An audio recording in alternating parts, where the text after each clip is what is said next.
The off-season is here, but if you are not making moves in your Dynasty League, you are already behind the 8 ball. Your league competitors are getting one step ahead of you. So strap in as we dive in to some off-season buys and sells. I've got one of the best and brightest minds in the entire industry, the one and only from the Football Guys, Dave Kluge. Hey Dave, how are you doing? I'm doing great. Thanks for having me, Rich. This is exciting. Get to change my hat a little bit. As soon as the season ends, you go from the grind of in-season weekly projections and taking everything on a week-to-week basis. And now's the time when we can kind of look back and be a little bit reflective over the season and take away some things that maybe we didn't notice during the mayhem of all of it. So this is a really fun time of year where I get to kind of flesh out a lot of my player takes throughout the offseason and gearing up for 2025. Yeah, absolutely. It's weird, isn't it? You sort of have this constant, right, got to do this week, got to do this, got to do this, got to do this, and then all of a sudden you can breathe. Do you find yourself becoming more reflective and looking back on the 2024 season and trying to learn what you did? Or are you already in, right, 2025 mode, let's get my head in that kind of mindset? I think they're very married. I don't think you can really look ahead at 2025 without looking back at 2024. And that's kind of where my process starts. So it's kind of a constant back and forth. And there's so many things, it is impossible to digest everything that's happening while it's happening. We've got 16 games almost every single week, and trying to look at every single number and metric and take away from every game as much as we like to believe we can do it, it's frankly impossible. So this is the time of year where I can go back and rewatch some of the games, dig into some numbers, and every single year I'm surprised by things that I found. And one of these players that we're going to talk about later today, one of the sells that I have, I was quite shocked, in the mayhem of the season. I didn't realize that his usage has started to fall off a little bit. And now it's something that I can't really ignore as I'm looking back at 2024. It's amazing. I really love this time of season. You can start pulling on like one little thread, and then it kind of unravels and just goes. And you're like, once you see something, as you said, you can't unsee it, and you just sort of dive into this world of numbers and all sorts of things and stuff. But I basically set you up. I said, give me 2 buys, give me 2 sells. So Sam Darnold, are you buying or are you selling? I'm buying Sam Darnold, and I think a lot of people are going to look at what he did last year, give us a top 12 finish, and they're going to say, well, that's fluky. That's something Sam Darnold has never, ever done before. But I think that he has finally just turned a leaf. We saw him become a much better processor this year. We saw all of the things that we loved about Sam Darnold as a prospect, the athleticism and the big arm and the ability to squeeze balls into tight windows. But now he was doing it as a more cerebral quarterback, making the right plays and getting the ball into his receivers' hands. But really what it comes down to is that I don't think there's a bad situation for Sam Darnold coming out of this offseason. The worst case scenario, I think, is that he gets franchise tagged by Minnesota and he returns to Minnesota, where congratulations, you're probably getting another QB1 finish from Sam Darnold in this offense. If he doesn't return to Minnesota, though, you start looking at the available free agents in this cycle. You look at the available rookies coming in through this draft class, and Sam Darnold is tiers above any other option out there. Of course, teams are going to take a chance on a Shedeur Sanders or a Cam Ward and try to do that. But as far as free agency goes, you got Sam Darnold, and if you miss out on him, you're going to have to go to either Russell Wilson or Daniel Jones, and I don't think that's what a lot of teams are hoping for their future. So the reality is that Sam Darnold probably gets a multi-year contract this year. Even if things don't work out perfectly in 2025, he'll probably be under contract for the next couple of seasons. And I was looking at keep, trade, cut, Rich. I don't know how you feel about keep, trade, cut. I know a lot of people have very strong polarizing opinions on keep, trade, cut. But I think it's a pretty good barometer for, just where value should be. And right now, they've got him valued as a second-round pick. So if I can take a second-round pick in a Superflex Dynasty League and flip that into Sam Darnold, I'm doing that without thinking twice. As soon as I started doing this, I actually started sending second-round pick offers out for Sam Darnold, and I'm hoping somebody will bite. Yeah, it's wild. I think that I get the reasons to hate Sam Darnold. Look, I'm a Jets fan. I can saw the speak shirt. of the pain of Sam Darnold more than most, but he's a competent starting quarterback. And I always say any competent starting quarterback with security, which is going to come with, as you said, the contract we're going to see this offseason. And if you don't think that Sam Darnold is going to sign a multi-year guaranteed contract, then I've got some swamp land in Florida I want to sell you. But he's going to sign that. And whenever I say any quarterback with that level of security is worth a first-round pick in Superflex leagues. And the fact that, as you can see on screen, keep, trade, cut, DLF, They've both got him as worth less than that first round pick. He is a screaming buy for me. I don't care where he lands because, look, Sam Darnold has learned through his time in the NFL that there are more important things than money. I think he's going to be sensible in where he picks. And let's be honest, there aren't many bad situations that are quarterback needy at the moment. You look at the potential teams that could end up with Las Vegas. Oh no, he gets to throw to Brock Bowers. You've got potentially someone like the Los Angeles Rams. I know there's some talk at the moment that maybe Matthew Stafford could get traded. They're bringing Sam Darnold. That'd be a great landing spot. You said the worst case scenario is that he returns to Minnesota on the franchise tag.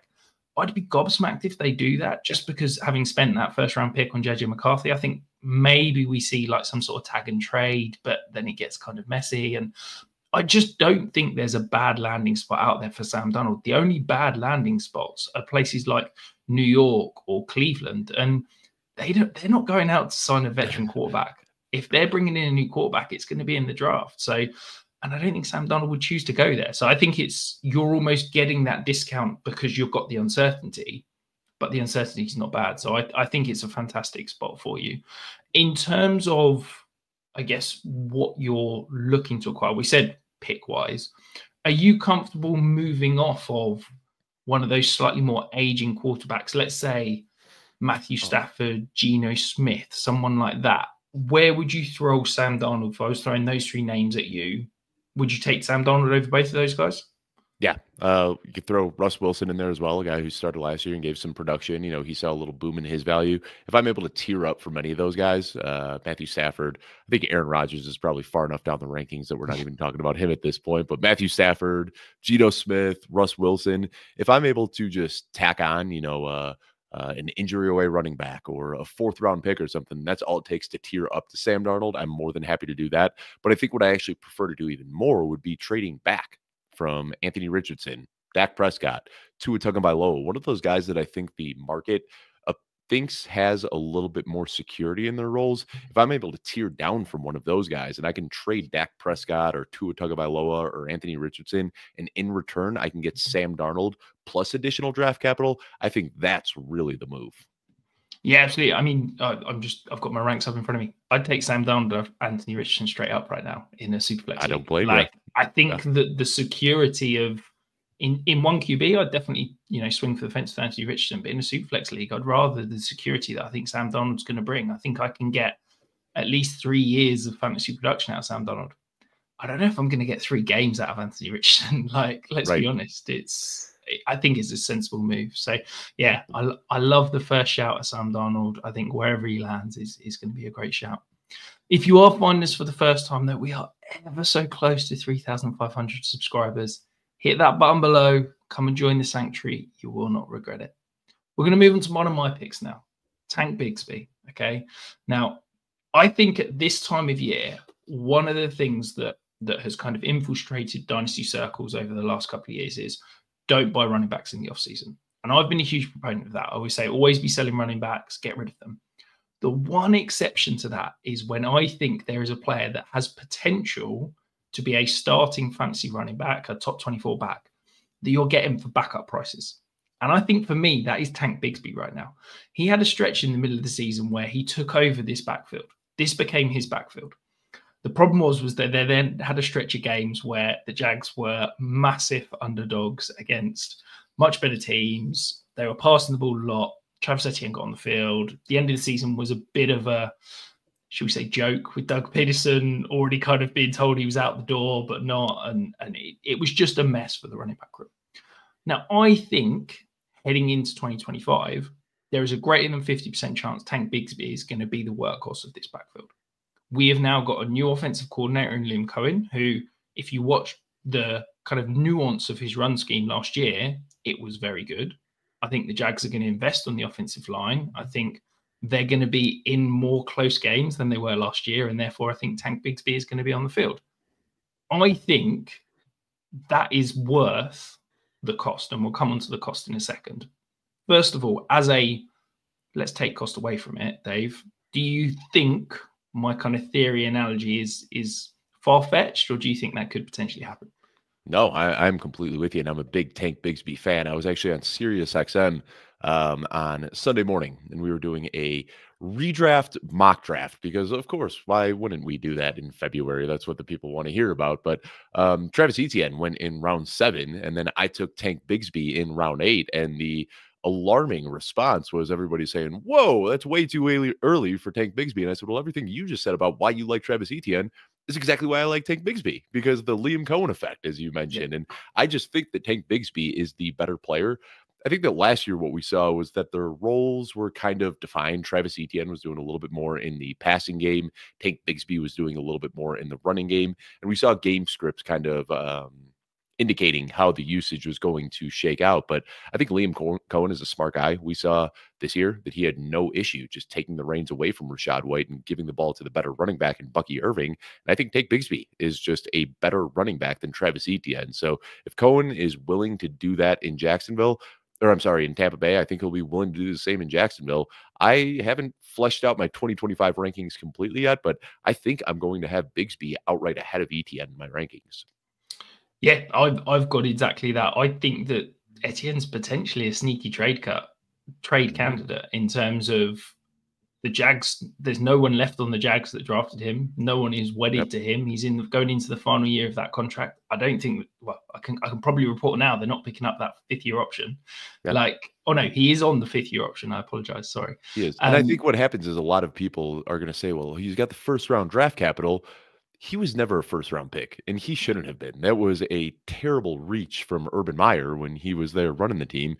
And the reality is, like, people are going to use the draft capital as a reason to sell you on Etienne, but he is more of a day 2 pick that was just drafted a little bit early by a poorly run organization. Exactly. So yeah, maybe we see him traded in the preseason for a 6th, a 7th, something like that, and there's going to be uproar because of this was a former first-round pick, but that's pretty much where his trade value is in the NFL right now. Now, Dave, I'm going to throw some trades at you. These are real-life trades on either Keep Trade Cut or DLF that are seen as equal value right now. Okay, let's start with the middle one: a 2025 third-round pick or Tank Bigsby. If I can get Bigsby for that, I am absolutely taking Bigsby over that pick. Yeah, absolutely. That's what I was saying. To me, this is a guy who should be valued as a mid to late second rounder, and you're paying for a third round pick right now. We've also got Jaleel McLaughlin and a 4th. You taking Tank Bigsby there? Quite easily, yes. And then the last one, Marvin Mims, straight up. Where you go? I'm a little bit allured by what I saw from Marvin Mims at the end of the year, but I think I would still go with Bigsby in this situation. Yeah, I think there's some interest in Marvin Mims, and potentially that's kind of ceiling outcome of what he could be. But I just think the valuation on Tank Bigsby is absolutely wild. I also think this Jaguars offense is going to be, I don't want to say good, but I think it's going to be top 16 next year. I think it's going to be a decent offense. And I think there's going to be touchdown equity to flow around. So yeah, I think Tank Bigsby is a really interesting buy candidate right now. But we're going to move on to Trevor Lawrence can stay healthy. I mean, that's been the issue. When Trevor Lawrence is healthy, he looks great. But every year around week 6, 7, 8, he starts to take some lumps, and then the whole team just gets derailed. So a healthy Trevor Lawrence with Liam Cohen, I'm very excited about. Hopefully they'll invest in the offensive line and actually try and keep him clean and keep him upright. We're going to move on to your next buy. Now, I am fascinated by this guy. I think I've seen valuations all over the place. I've seen opinions all over the place. So I'm just going to tee you up, Dave. Jonathon Brooks, away you go. And this is one of those when everybody's zigging, I try to zag. And, you have it right here in the graphic. He's not going to play in 2025.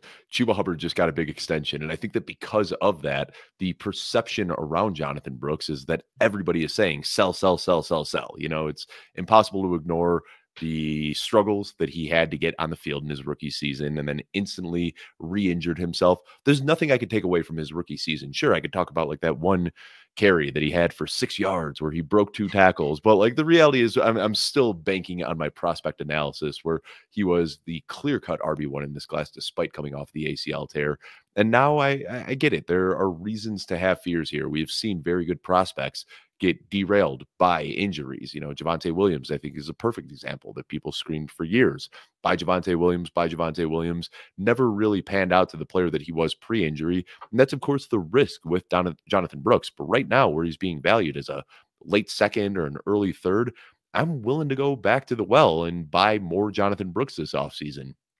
I mean, I'm not going to rehash everything that we talked about last year, but he's a 3-down back. He's got big play upside. He is a great pass catcher as well. I mean, he checks every single box that you want to see for a dynasty running back, except being healthy. And typically when you're getting a player of this caliber, you need to pay up with a first-round pick. You can get Jonathon Brooks right now in a rebuilding roster for close to nothing, stash him on your IR spot for a year, and hopefully still get a player with the pedigree that we hope for going into the 2026 season for a much cheaper price.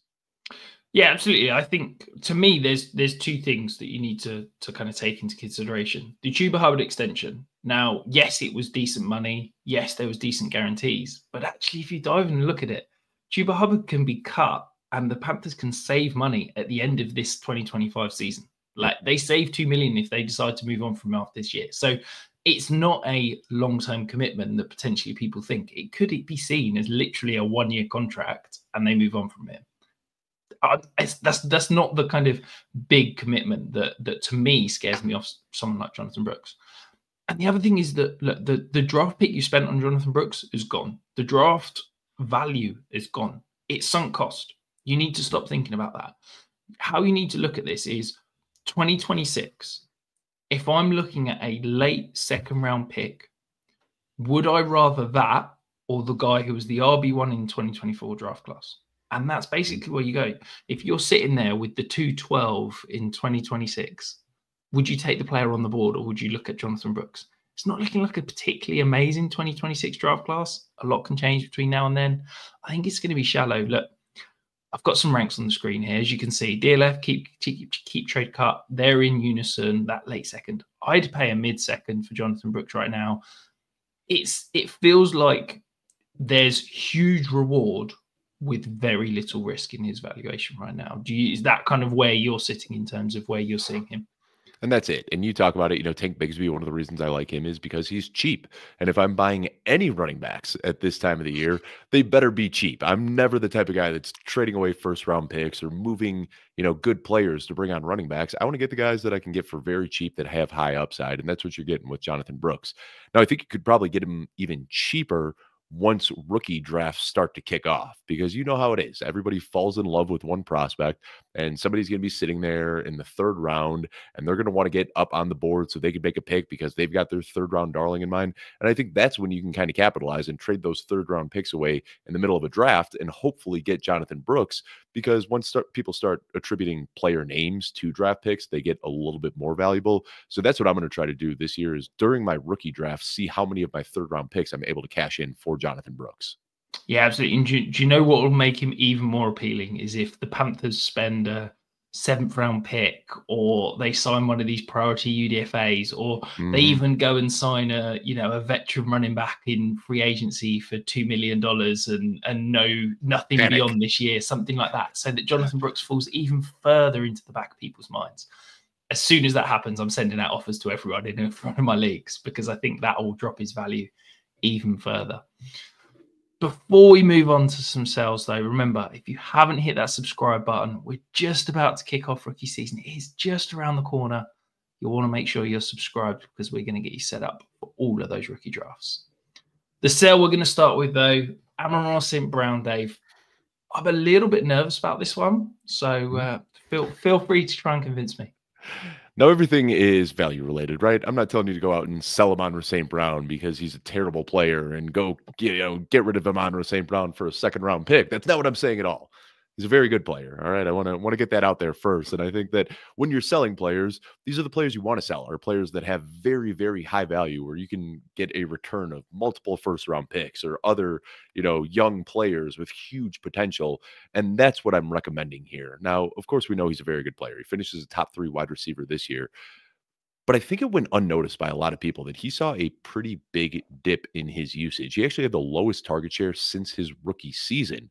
Now, his production this year was heavily buoyed by touchdowns. He had 12 touchdowns, the most of his career, but his touchdown rate, meaning the amount of touchdowns that he caught per targets received, was nearly double what his career average was. So just for the sake of discussion this morning, I decided to kind of look around. What if we took his career touchdown rate and put it on this season's numbers with the amount of targets, receiving yards that he had, he should have had about 6.5 touchdowns instead of the 12 that he had. And if we actually add that touchdown rate to what his production was, he would have been the per game wide receiver 19. Now, I had a lot of Amon-Ra St. Brown. I've been buying him aggressively over the last couple of years, but I felt it midseason that he would have these games with 5 or 6 targets and get bailed out by a touchdown, and it just seemed to consistently happen. Now, he did have his handful of big blow-up games that we'd expect from Amon-Ra St. Brown, but right now he's still being valued as a consensus top 5 wide receiver. Ben Johnson is gone. Jameson Williams is starting to take on a bigger and bigger role. I don't think Amon-Ra St. Brown's bad, and I'm just going to keep saying that over and over again because I don't want people putting words in my mouth saying that I think Amon-Ra St. Brown is a bad player. But right now, when he's getting valued alongside guys like Brian Thomas Jr. and Puka Nacua and Malik Neighbors, I prefer all 3 of those guys outright for Amon-Ra St. Brown. And the thing is, if you're trading away Brian Thomas Jr. to get Amon-Ra St. Brown, you could probably get additional picks on top of that. So I like Amon-Ra St. Brown. I like the player, but I look at the dip in his usage and Ben Johnson being gone next year, and it has me slightly concerned. Yeah, I think I love the player. I think he's his ability to just consistently get open is unreal. And I think there's a safe, secure floor there year on year that is hard to give up. But I think you've hit the nail on the head there in terms of the reason Amon-Ra St. Brown was so good from that kind of sophomore season into his 3rd year was that he was so consistent week to week that you could put him in for 15 points every single week, and you never felt like he was going to, cost you, quite frankly. And then you look at this year, and yeah, as you said, he had some absolute blowout weeks. There was multiple weeks over 30 points, multiple really, really game-winning weeks, really. Mm-hmm. But there was so many games where he was around 10, 12, 8 fantasy points, things like that. And it doesn't sound a lot, but when you're placing so much value and cost to acquire and so much of your roster value in a player like Amon-Ra St. Brown, 10 points is a bad week. Like, it's not helping you. You need 15 plus from him week in, week out. And those 30 plus points are kind of the bonus on top. So yeah, no, I kind of get it. I think as soon as you're losing a fantastic play caller and offensive mind like Ben Johnson, you've got to be concerned. They've also lost their pass game coordinator. I can never get his name right, but Tanner Engstrand. Yes. And their tight ends coach. Like, been a big receiver coach. Antoine Randall L has now gone as well. There's a big brain drain in Detroit right now. I just don't know if we should be holding him up in that kind of elite second tier of wide receivers. So, and the last thing I'll say about this, you talk about some of these games where he scores, 8, 9, 10, 11 points. And even that, like, you're okay with the production when he gives you 12 points, but then you look a little bit closer in some of these games. I mean, you look at week 8 against Tennessee, he had 2 catches for 7 yards. One of them happened to be a touchdown. So you're like, okay, I got double-digit points from Amon-Ra St. Brown that week. You've got other weeks, though, 45 yards and a touchdown, 37 yards and a touchdown, 56 and a touchdown.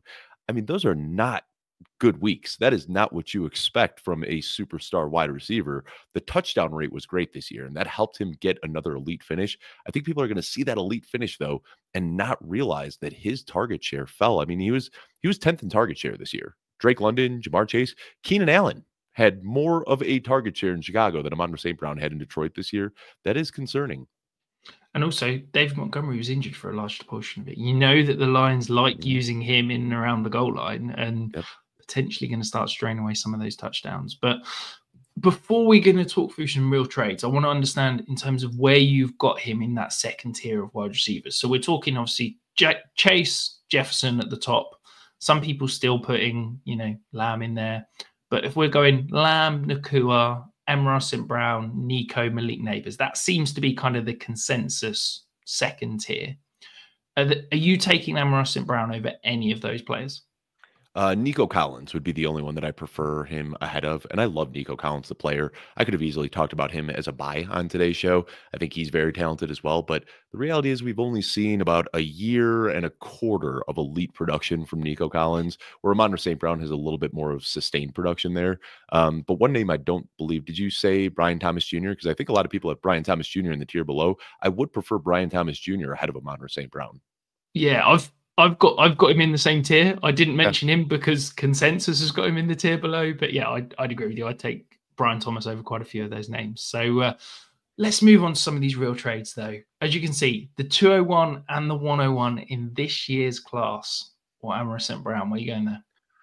That's tough. I think if I am trading, I think the 101 is a little bit inflated this year.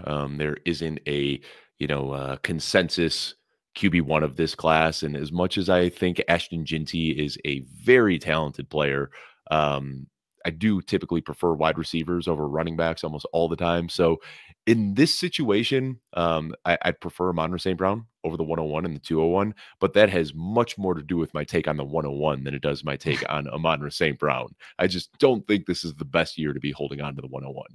No, it makes a lot of sense. And this next one now, for me, look, I can't place value in running back in Dynasty. So I threw this one in just to see if you were on board with me. But Bijan Robinson, straight up, according to Keep Trade Cut, they're almost exactly the same value. Where are you going there?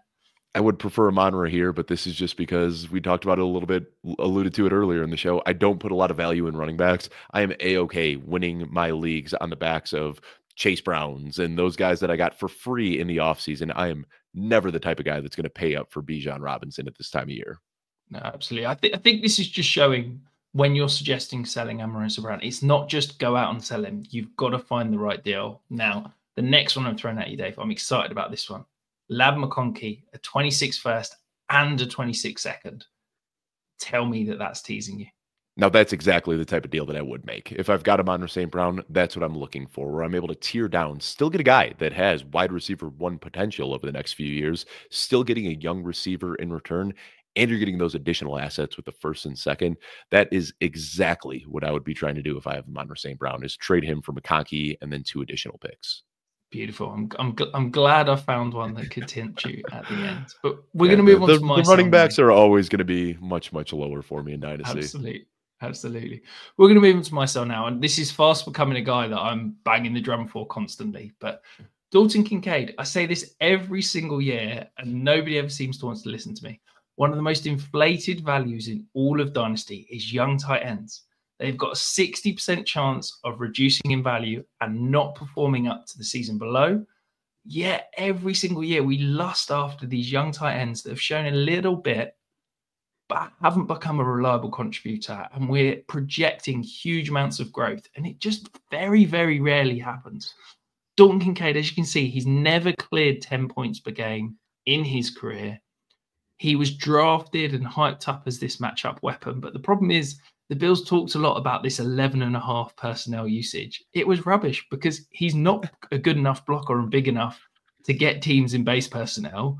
And he's not a good enough route runner and separator to beat teams when they match with nickel. So basically, he's just a worse wide receiver because teams just match with nickel. So I can't get on board with it. I've never understood it. And where he's being valued as a top 6 Dynasty tight end, it's absolutely bonkers to me. Dave, are you on board with Dalton Kincaid as a top 6 Dynasty tight end, or are you joining me on the sell Dalton Kincaid bandwagon?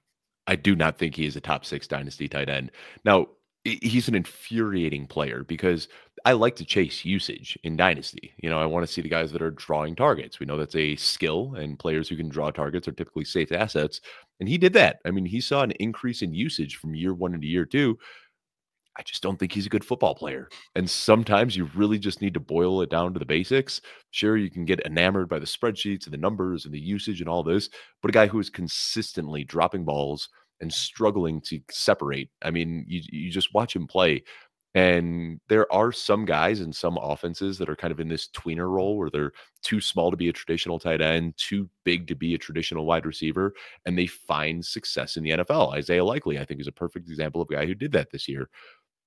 I think that's what they tried doing with Dalton Kincaid, but as you talk about, he's not good enough to be a tight end, and he's not good enough to be a wide receiver, and he kind of has these traits that are desirable, but it has not panned out. I'm hoping that we see his value crater this year. I mean, if he falls outside of the top 12 in consensus tight end rankings, then I might be willing to buy in on cheap because of the usage, but where his value is still being propped up right now, I am completely out on Dalton Kincaid. Yeah, absolutely. And I think the other thing that people forget about, he's not young. Like he's Yeah. sneaky old because he was a 5-year college player.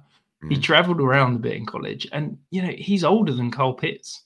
He's Yep. older than Tucker Kraft. He's older Mhm. than Isaiah Likely. Like he's not young yet. We're talking about potential, and it's like he's 25. He kind of needs to be producing for me right now, and he's not. So yeah, as you can see, I'm significantly lower than consensus on him. I've got him as a late second. Keep Trade Cut, DLF have both got him up in that early second range, and I just can't go on board with it, quite frankly. Yeah. But we're going to move on to your final sell, Dave. It is sell all running back season. Why should we be selling Kyren Williams right now? Yeah, sell all running backs. I think we could just wrap up on that. Thanks, Rich. It was a great show. Sell all your running backs. But no, Kyren Williams is the guy that you need to be selling. And I've got egg on my face because I recommend selling Kyren Williams last offseason, and I'm doing it again this offseason. And if he has another 2025 season like he had in 2023 and 2024, I will tell you to sell him again next offseason. This just is not sustainable what he's doing. His volume is his production is so predicated on volume. I mean, he led the league in snap share for all running backs, was second in opportunity share, was third in weighted opportunities. But there's nothing about his game that makes him better than a replacement level running back. And he has the trust of Sean McVay, and we, of course, love that. But he was 110th in EPA. He was one of the worst running backs last year on an EPA basis. You look at all of his per touch efficiency metrics, he's consistently ranking outside of the top 30.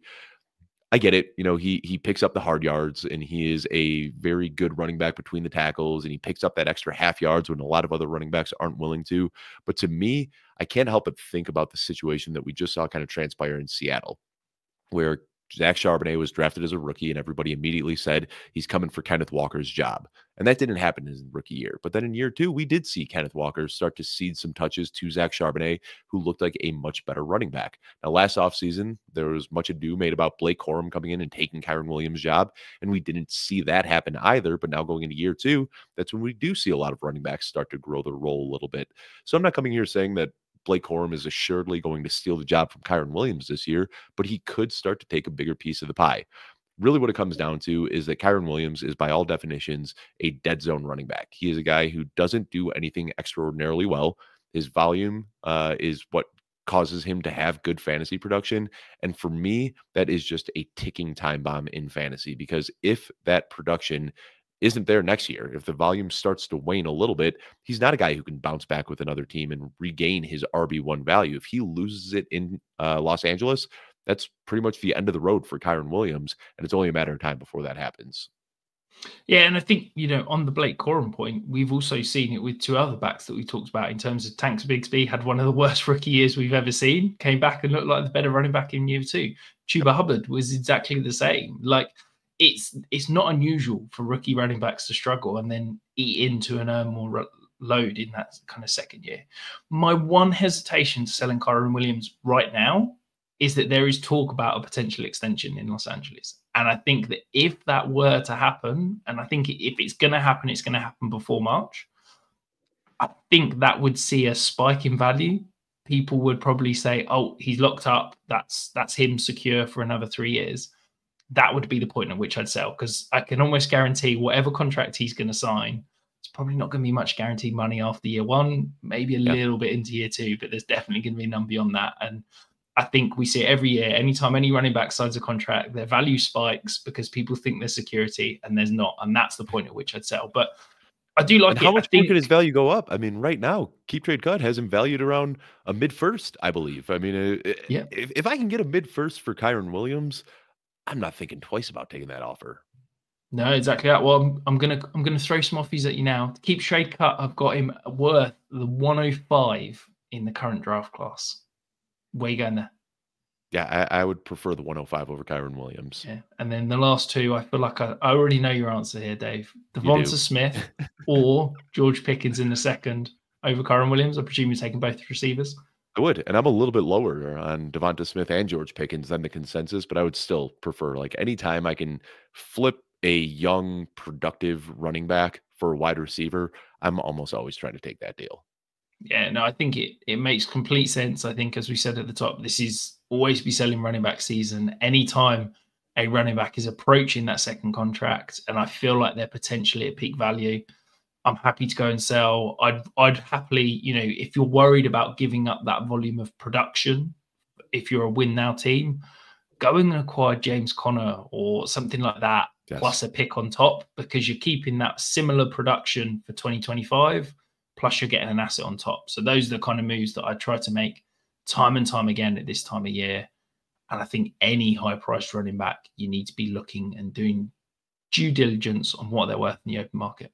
And I think when you're trading a guy like Kyren Williams, try to get an underperforming young running back in return. The guys that are forgotten about right now, the Trey Bensons and the Marshawn Lloyds of the world, because we have to remember Kyren Williams, after his rookie season, was a face planner and he was a throw-in in so many trades. Now, I'm not saying that Marshawn Lloyd is going to be an RB1 for years to come, but these are the guys that you should be trying to acquire right now. The guys that are young, still have a long future ahead of them in the NFL, and you can get as a throw-in piece in a package or that you can get for a fourth-round pick. Those are the running backs that I'm trying to acquire in deals like this. So I love Devonta Smith, and I'd make that trade, but if I can get Devonta Smith and Trey Benson, that just sweetens the pot even more for me. No, I love that. I think that's a fantastic piece of advice and rounds us out beautifully. Well, thank you ever so much for jumping on. It's been an absolute pleasure. Remind everyone who is watching along, where can they find you and where can they find your work? Yeah, real simply, you can find everything that I'm doing over at footballguys.com. Beautiful. And we'll be back very soon with more rookie content.